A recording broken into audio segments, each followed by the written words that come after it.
Hi, this is Seb from socialanxietysolutions.com. I'm a former social anxiety disorder sufferer, and I help people with social anxiety feel calm and at ease and relaxed in social situations. They can have a good time, connect, and have nice friendships. Thanks for that. And so I release these videos on a weekly basis every Thursday, and today I wanted to talk about a common fear that people have, and the fear is, well, what if people don't like me? And it's a frequent fear. A lot of people have it, and it's a big concern, right? Because then, when you're out socially, when you've actually dragged yourself or forced yourself to go to this social experience, social event that you don't want to be at, or you're simply at work or at school, and you're worrying, what if they don't like me? What you're then doing is your brain is gonna micromanage the way you come across. So you're gonna try to come across in a likable way, and do your best to come across in a not come across in an unlikable way. Makes sense, right? I mean, even the people that are not having that problem, they do that. It's just on a much more subtle level. We all want to be liked. There's actually nothing wrong with it. It's good to want to be liked. It's not so good when you feel that you need to be liked. And that's kind of the point of this video. So when you're having to kind of make it more clear what the problem really is. So when you're afraid of other people not liking you, that is actually a projection onto other people of you not liking yourself. So when I have this with my clients, I have them state out loud, I like myself. So you can do that. Just do that. Say, I like myself. And then see how true it feels in a scale of 0 to 10. 10 is like, yeah, that feels totally true. And 0 is that doesn't feel true at all. Good. Now say, my name is, and then say your name. So if your name is Sebastian, like mine is, then you say, my name is Sebastian. So say your name out loud, my name is, and do, Good. And now test to see if my name is Sebastian, or my name is whatever your name is, feels true to the same degree that you say, I like myself.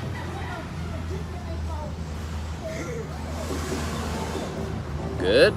Now, last little test. By the way, this is the Philippines. I just have to show you this. This guy comes passing by, driving around with his whatever music it is. Hilarious. All right. Anyway. Yeah. So now the third little experiment. Now I want you to say out loud, I don't like myself. And just see how true that feels on a scale of 0 to 10. 10 being very true, 0 being not true at all. Now, likely what you'll find is, it's hard to tell percentages, but a fair bit of my clients, when they say, I like myself, it feels true to them because they do like themselves consciously, because they can come up with good reasons for why they're likable. They're like, I'm intelligent, got a sense of humor, a nice person, whatever. They have reasons for why they like themselves. But when they say it, I like myself, it doesn't feel as true as they say when they state their name, because they know without a shadow of a doubt that that's true. And when they say I like myself, that doesn't feel as true as they say their name, because there is a shadow of a doubt about whether they are that likable. You want to come to the other place, of course. Now, the other people, the other section of my client, I don't know exactly what the percentage is, when they say I like myself, they have trouble saying that because they really don't like themselves. These are the people that have a fair bit more work to do. Then the other surprise that people often have is when they say I don't like myself. Like, oh wow, yeah, that actually feels quite true. And then sometimes there are feelings about that. Some people feel sad about the fact that they don't like myself, that they don't like himself or theirself, and they might feel insecure about it, and they might have other feelings about it. They might be frustrated with themselves for not liking themselves, or whatever. But basically, this is just a little test to check in with yourself. To what degree am I actually liking myself, and are there parts of me that I don't like? And people often say as well, it's like, well, I like myself, but I don't like myself when I'm in a social situation, or I don't like that I have social anxiety, so I don't like that part of myself, or I don't like it that I blush, or I don't like it that I sweat, or I don't like it that I go blank in social situations, or I don't like it that I lose what to say, or I don't like it that I get all stiff and rigid and I can't joke around, or I don't like it that I can't stay in connection with someone and have a conversation and I get all in my head, or I don't like it that blah blah blah, right? So they have their liking of themselves is very conditional, which makes a lot of sense, because when your social anxiety comes up, it robs you of all your social skills. You can't be socializing because your brain is saying, hey, get the hell out of here, or fight that person, or freeze. Your brain is in survival mode in that situation. So you can't be socializing. That's not, your brain is not going to be capable of coming up with clever jokes or being remaining present in a conversation. That is all out of the window because of the social anxiety hijacking your brain. Anyway, so what the problem is when you're afraid of other people not liking you, for a big part it is the projection of you not liking yourself. Now, where does that come from? Well, you guessed it, you're not born as a little baby not liking yourself. So what is it? It's programming. That's right. It is programming. So that means the repetitive negative experiences from early childhood, okay? Often, it is a parent that the child perceived didn't like them. So when you were little, did you perceive that your dad didn't like you? Or did you perceive that your mom didn't like you? In some cases, an influential brother or an influential sister, or maybe a teacher, or maybe there's a whole history of you experiencing people not liking you. And if so, yeah, I'm sorry to hear that. That is something I can definitely relate to, and it can be a lonely business. However, things can be shifted and turned around when that belief in your brain is gonna shift and turn around. Because when you change things on the inside, the things your outside experience is gonna shift and change. Because you're gonna feel different, you're gonna think different, you're gonna behave different, you're gonna have a different vibe, a different energy about you, and people are gonna respond differently to that. So, the past doesn't equal the future, is that common saying, and that's very much true. I'm the proof of that. There are tons of people the proof of that. You can actually change. That's the very good news. Now, we'll do a little tap along. So I'll do a bit of tapping on this. So tapping is the more common name might be EFT. It stands for Emotional Freedom Techniques. It's a technique that I used to overcome my own social anxiety. It's what I've helped hundreds of people with to let go of their social anxiety and feel more socially confident. It's what I teach in a bunch of my videos. It's really weird and wacky, but it is amazing. Okay, it works. If you don't believe me, go check out comments under these videos and so on. Okay, so what that technique is, it's a psychological form of acupuncture, but instead of using needles, you tap with the tips of your fingers on specific acupressure points in the body. When you do that, while you're focused in on particular issues, then the emotions connected to those issues start to release. Now, this is a super simplified explanation of what it does. There's actually a lot more to it. I run an online community, a social confidence community, which is closed for registration at the moment, but I'm teaching people over a period of time, and we're now 4 or 5 months in, how to use tapping and energy psychology to overcome their social anxiety. and we're 4 months in, and they've only gotten like half of the information in order to free themselves of their social anxiety. Now they've made progress, they feel better, they're less anxious, they get triggered less, they feel calmer, they're more at ease, they're having moments where they're not having anxiety, they're less bothered by their anxiety. All of that good stuff is happening, but I've taught them a ton, and in these videos I'm just giving you a tiny itty little bit, you know. To overcome your social anxiety, you actually want to learn about your inner psychology, how it all works. And like I said, I'm just giving you tidbits here, and because this is something I've gathered over the years. There's like 15 plus years that I've studied this to see, all right, well, how does this puzzle fit together? So you want to learn about your emotions, you want to learn about your thinking, you want to learn about how this tapping really works, right? But I'm just giving you a little bit here.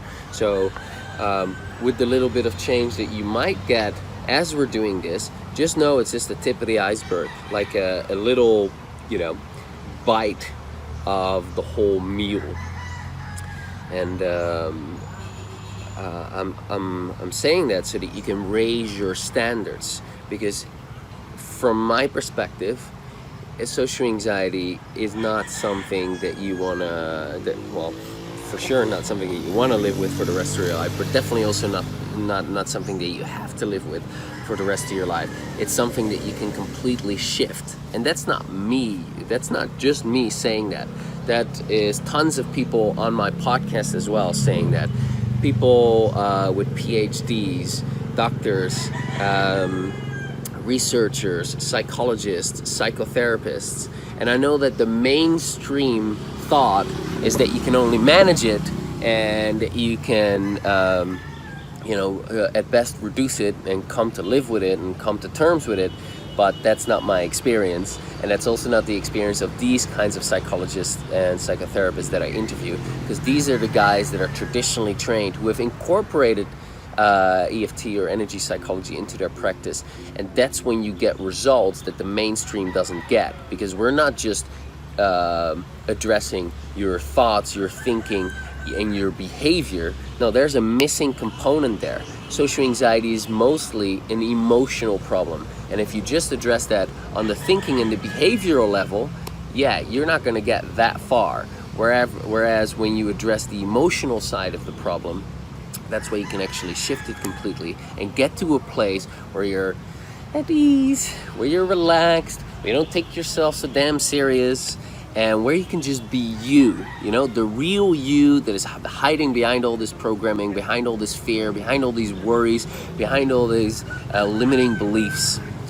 One of them being, I don't like myself. So we're gonna do a little bit of tapping on that. All right, so what I want you to do, if you've never done this, simply follow along with me, do what I do, say what I say, and you know, monkey see, monkey do. So if I'm tapping here, you're just gonna tap there, and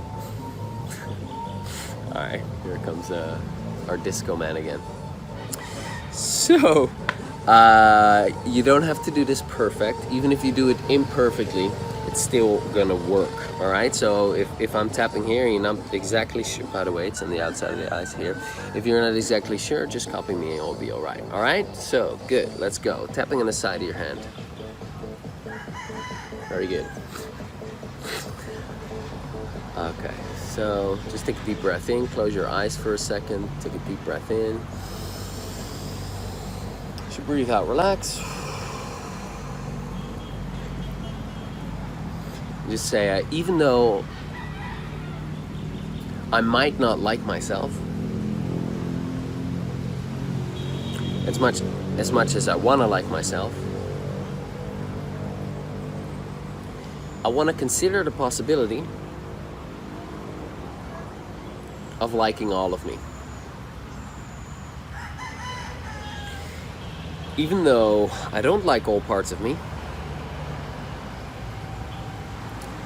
there are things that I definitely don't like about myself. And others have shown me why I'm not likable in that area. I'm just not likable.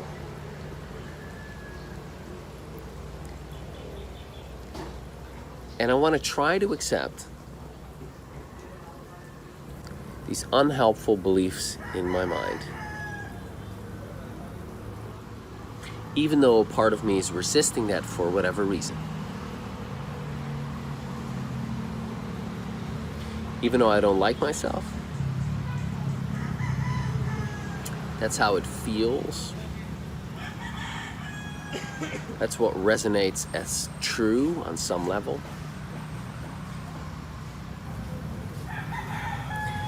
I want to try to come to terms with where I'm at.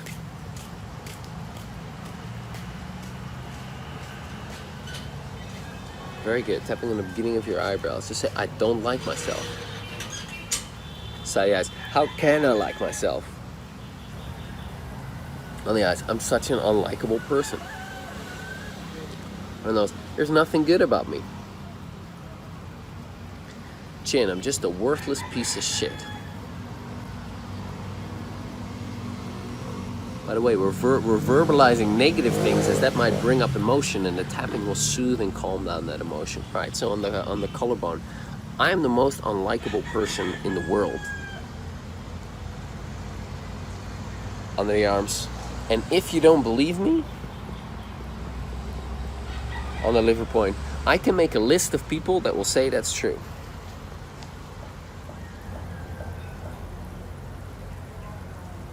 Wrist point, and be a long list. Top of that, I am just unlikable. Beneath the eyebrows, I don't want to like myself.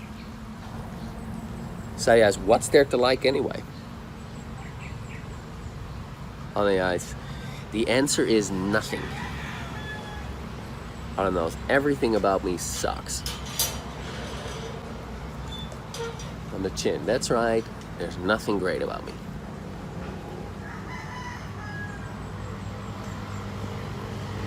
On the collarbone, I refuse to like myself. On the arms, I'm not gonna do it. Liver point, it's not safe. Wrist point, I don't deserve to like myself. Top of that, I don't see myself as a likable person. Beneath the eyebrows, it's not possible that I could be a likable person. So on the side of the eyes, unless it is. On the eyes, I wonder what it would be like. On those, wouldn't it be nice if I was a likable person? Chin, I'm not. Collarbone, but wouldn't it be nice if I was one? On the arms, I wonder how life would be if I felt likable. Liver point, because when I like myself, on the wrist point, I expect others to like me too. Top of the head. And that would make me feel a lot more safe socially. Deep breath. Relax, very good.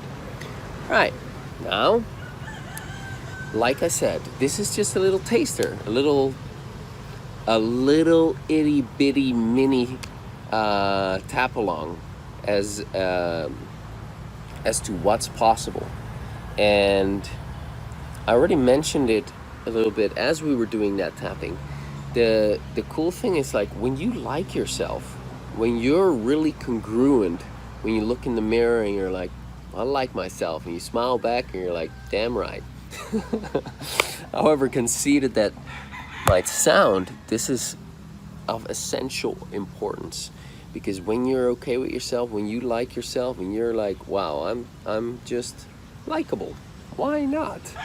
I'm not perfect, I've got lots of flaws. And by the way, I'm speaking for myself. I'm definitely not perfect. As you can see, I've got a gazillion flaws, but still like myself. I'm all right with my flaws. I don't have to be perfect. And it's taken a long time and a lot of inner work to come to that place, because I definitely had the experience where my mom didn't like myself. I was being placed outside of the house when I was 9, and I was going to go to a foster home because my mom and I and my stepdad were fighting to such a degree that my mom didn't see anything likable or nice or friendly about me anymore, and I was blamed for all the problems. Now, not to start like a sad sobbing story or anything, but I've had that experience for a long period of time in my formative years, and I hated my stepdad. My dad died when I was 5, when he was 31, so I'm 34. So at least I outlived him. Get away from me. So my stepdad, I didn't like him, and he didn't like me. And so I had a long period in my life where I didn't feel liked. And that's where that program came in for me. And that stuck with me for the longest time. And it's taken a lot of work for me to unroot that and shift that around and change that in my brain so that that doesn't resonate with me anymore, that I'm not likable and that people don't like me and that kind of stuff. And I've since gathered a lot of evidence to the contrary, which is also important. However, in more cognitive approaches, the idea is to just challenge the thought that you're not likable and to then go out and look for evidence that you are likable. But most people, like I said earlier, they already have a lot of evidence that they are likable, and yet that deeply ingrained I'm not likable belief is still running the show on a subconscious level, because there's a lot of emotion connected to it, and the emotion is what needs to be shifted, and tapping is a very powerful way to do that. However, it will be a process over time, most likely, because you've had this for a long time, and you have a lot of emotional evidence to back up that belief that you're not likable, even if it's not on the surface for you. Because when you get to a place where you're like, hey, I like myself, think about it. Now when you're in social situations, this is a metaphor I give to my clients sometimes. All right, if you don't like yourself and you show up in a social situation, why would others like you? You're basically saying, hey, I've got this product here, and I don't like it. It smells bad. It's not a great product. It's kind of shit. Who would like it? I definitely don't, but do you maybe like it? Would you like it? Be amazing if you like it, because if you like it, then maybe I can like it, but I don't like it, and I wouldn't expect you to like it.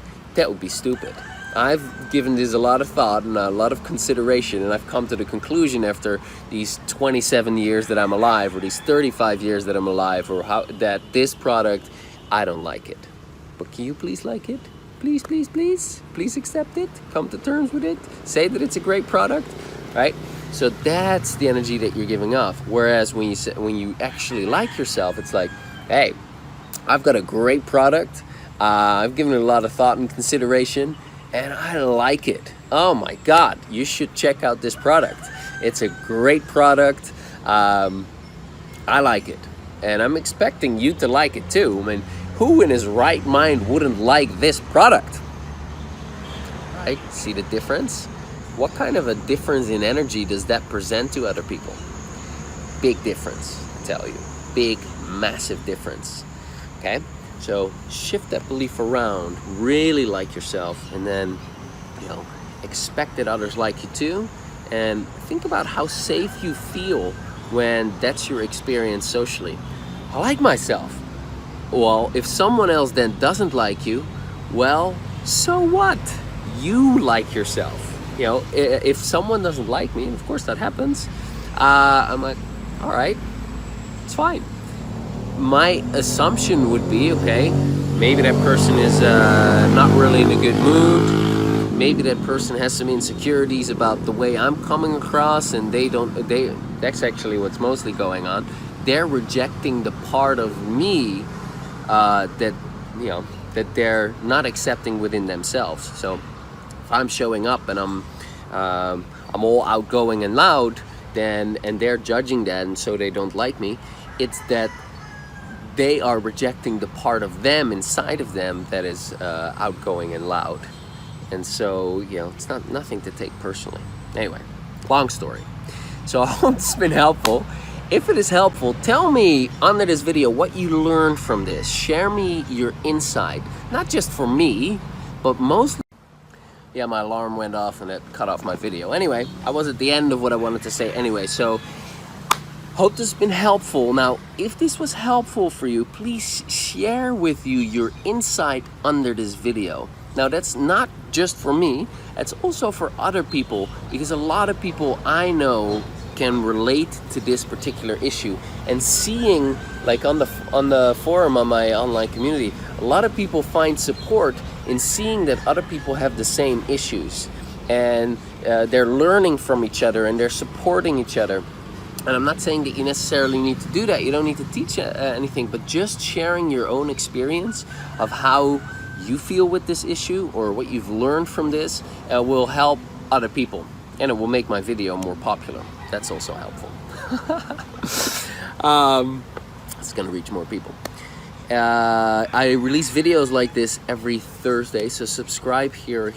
Check out some of the other videos, and definitely, if you want to take things to the next level, I have a free social confidence starter kit on my website where I teach you this technique in a lot more detail, the tapping technique that I guided you through.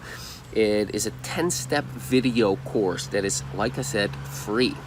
And it also has a free ebook called How to Overcome Social Anxiety Completely, where I share my story and how you can get to anxiety-free and create rock-solid social ease. Actually, rock-solid social confidence, but it's more like social ease. It's not necessarily confidence, the boastful, like, look at me, I'm the shit. It's more like a relaxed kind of ease. Yeah, you can get that on my website by clicking below this video and signing up there. All right, hope to see you there, and yeah, talk to you soon. Bye for now.